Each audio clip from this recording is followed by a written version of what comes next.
Nagpaunlak ng one-on-one interview sa aking programa sa GMA News TV si dating Pangulong Joseph Estrada. At sa aming pag-uusap, sinagot po niya ang ilang issue hinggil sa politika. Napag-usapan din ang lagay ng hari ng komedya na si Dolphy na inalayan pa niya ng isang awit. Narito ang report. Dating Pangulong Joseph Erap Estrada!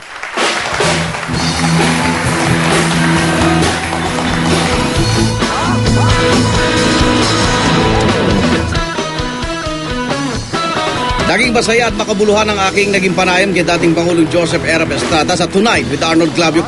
Sa kabila nito, hindi maiwasan ni Erap na pag-usapan ang lagay ngayon ng isa sa kanyang matalik na kaibigan, ang hari ng komedya na si Dolphy. Nung binisita niyo po siya sa ospital, pwede bang pakikwento kamusta yung inyong nakita? Nagkaroon ba kayo ng pagkakataong magkausap kayo? Hindi, wala. Wala talaga? Wala talaga. At ako hindi ako makatingin sa nakikita ko. Lalo ako naawa, nadidepress ako lalo. Dahil nakakita ko na yun, ma-flashback yung masaya namin mga araw na samahan. Aking tinanong kay Erap kung karapat-dapat na bang hiranging national artist ang kanyang kaibigan. May alam ka ba bakit hanggang ngayon hindi pa siya bigyan ng National Artist Award? Yun na nga, ang pinagtataka ko, kamukha ng aking sa pinakamamahal na kaibigan, si FPJ. Nung bibigyan award, nung patay na. Long overdue na yung kay Dolphy. Yung kay Paring Pidol. Alam mo, si Paring Pidol, talagang isang artista na sa natural at walang effort. Talagang napakagaling at napakabait na tao. Never a dull moment kay Pidol Sa aking pananaw siguro mga ilan dekada pa, mga 10 dekada, 100 years bago magkaroon ng isang Dolphy ulit. At bilang pagmamahal kay Dolphy, may inialay din siyang kanta para sa kanya.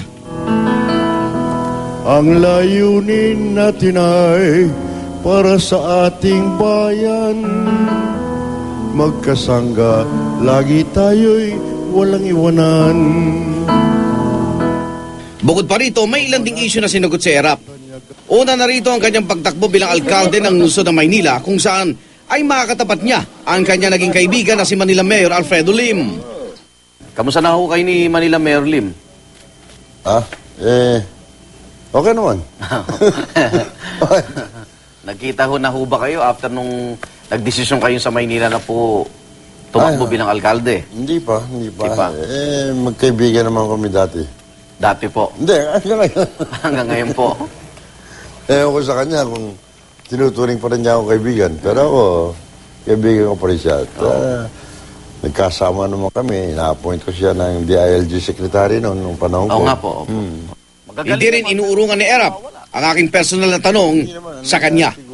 Nasubukan mo na ba? Maglasing Maglasing dahil sa pag-ibig. Teka muna, isipin ko pa. Iisipin ko pa kung ilang beses.